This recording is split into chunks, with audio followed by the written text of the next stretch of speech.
Okay, so I just finished playing Warhammer 40k Boltgun, and I would like to say a few things about this game because I really loved it. It's one of the best retro shooters that I have played recently.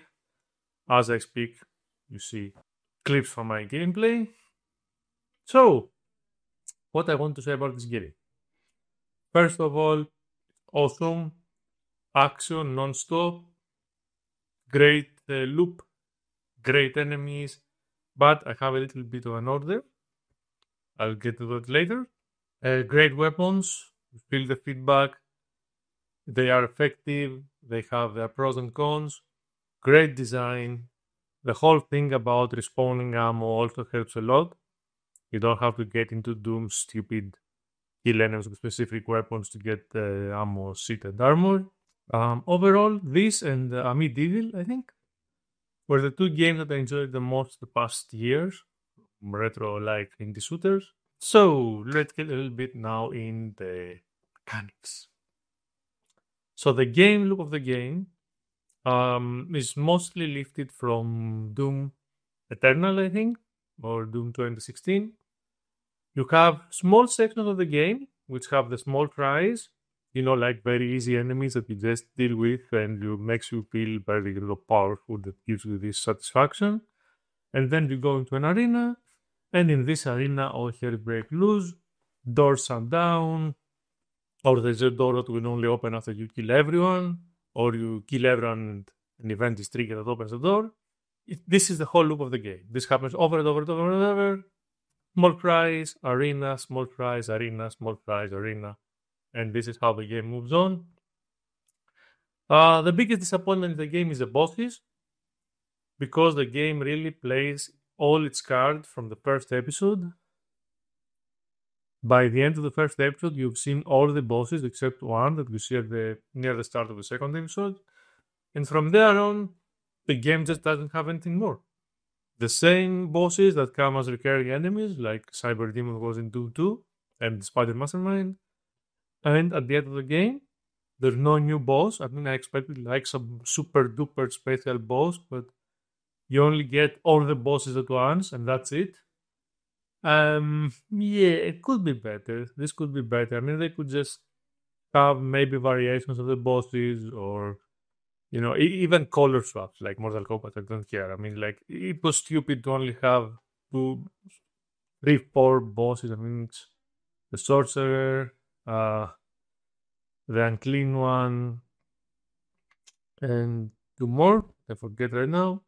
And you get to see them again and again and again. The Lord of Chains. Yeah, how could I forget the Lord of Chains? He's very, very like a nice boss. Great sprite work there. The sprite work all across the game is perfect. So when the bosses appear, you have to go get them at once. That's my advice. Don't spend time on all the rest enemies that are in the arena. As soon as you kill the boss, all the enemies will die. Or most of the enemies will die at least.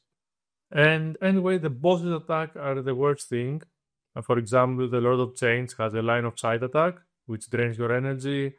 The other bosses have some really strong rays that they shoot that do a lot of damage. The Unclean one has a slice attack. It has a huge area of effect and goes through the arena. And all in all, there's a reason they are the bosses. And as soon as they're dead, the best.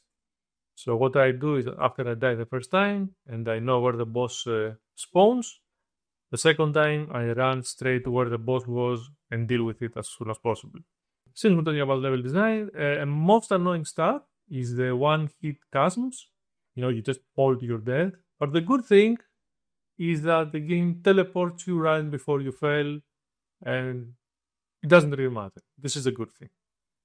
Because if you were falling like in an arena that you're fighting for 4 minutes, if you just fell down and lost and you had to do it all over again, that would be extremely annoying. At least they have done this very well. They have saved you the trouble of loads coming, saves coming, whatever you call it. I call it, say, reckless playing. And since we saw that, let's go see the weapons. So the weapons are, as I said in the beginning, extremely satisfying. Extremely satisfying. It's got a melee weapon, which also serves as a means to go along chasms or climb, do huge jumps. Because, for example, because this weapon like pulls you to the enemy, like the chain in the shotgun in Doom 2016. So as long as you lock on an enemy, your character sprints to that, even horizontally or vertically.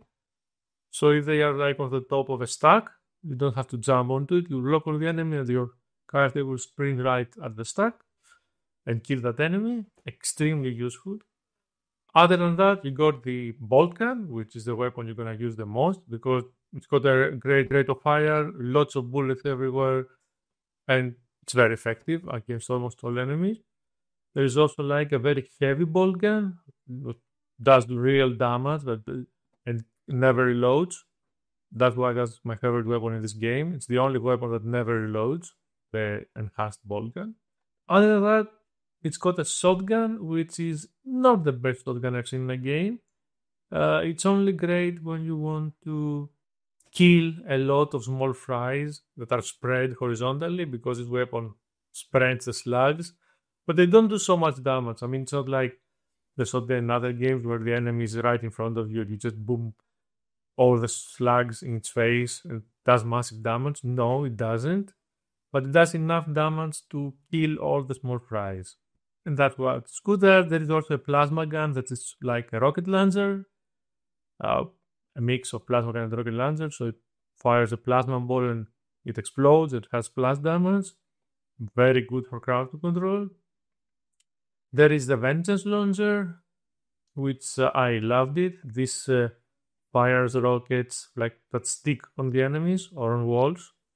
And it's extremely useful for doing massive damage because you stick a lot, especially in bosses.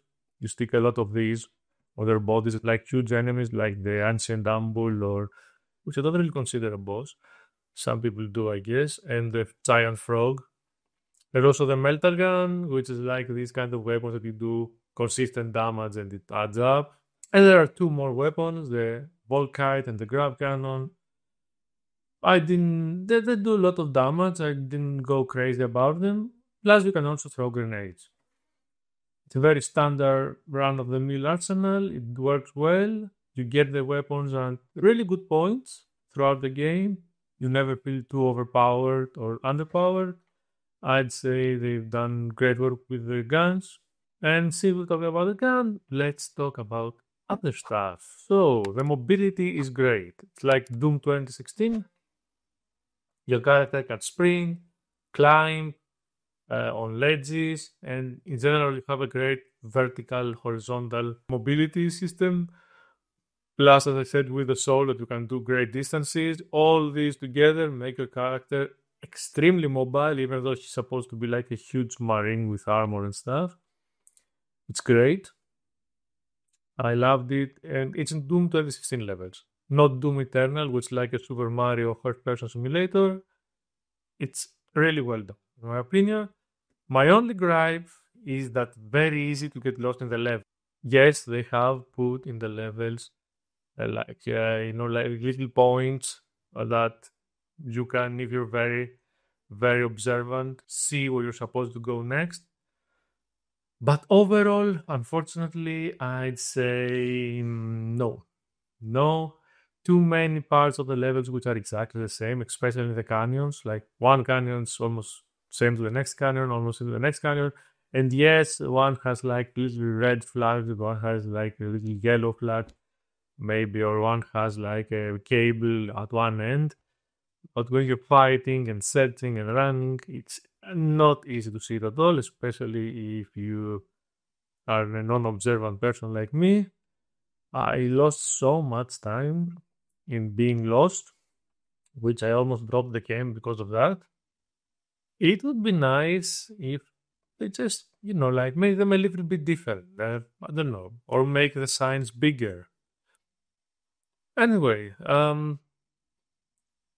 then speaking of being lost, I like the first chapter levels the most, which are more like industrial, with caves, with arenas, with factories.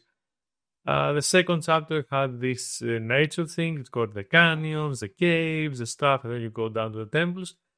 And the third chapter is lots of lava, magma everywhere. The levels are a bit smaller in the final chapter, but they're a lot tougher. So I guess they wanted to maybe, I don't know, even out things, or maybe didn't have much time to make them bigger. Who knows? Anyway, I found it good because by that time I was tired of seeing the exact same enemies, the same variations, the same situations and arenas. So yeah, having smaller, tougher levels really helped not drop the game at the end. The Grand Elevator was the only exception, a very big level in this chapter. And overall, I'd say this game was good. I didn't get into the enemies because they were like the usual varieties, scan hit enemies, projectile enemies, slime enemies, grenade enemies, rocket launcher enemies. Uh, I think it got everything that you expect from a retro FPS. Very nice design, very nice sprite work, as I said, for the bosses too. Very satisfying jibs or gibs or whatever they call it in English, like like the gore things. And that's it for me. I totally 100% recommend this game to anyone who likes retro shooters like Doom, like Quake, uh, like Doom 2016, which is not retro entirely, but it held on to those values, as the next Dooms did not. But yeah, that's it from me. I've been playing.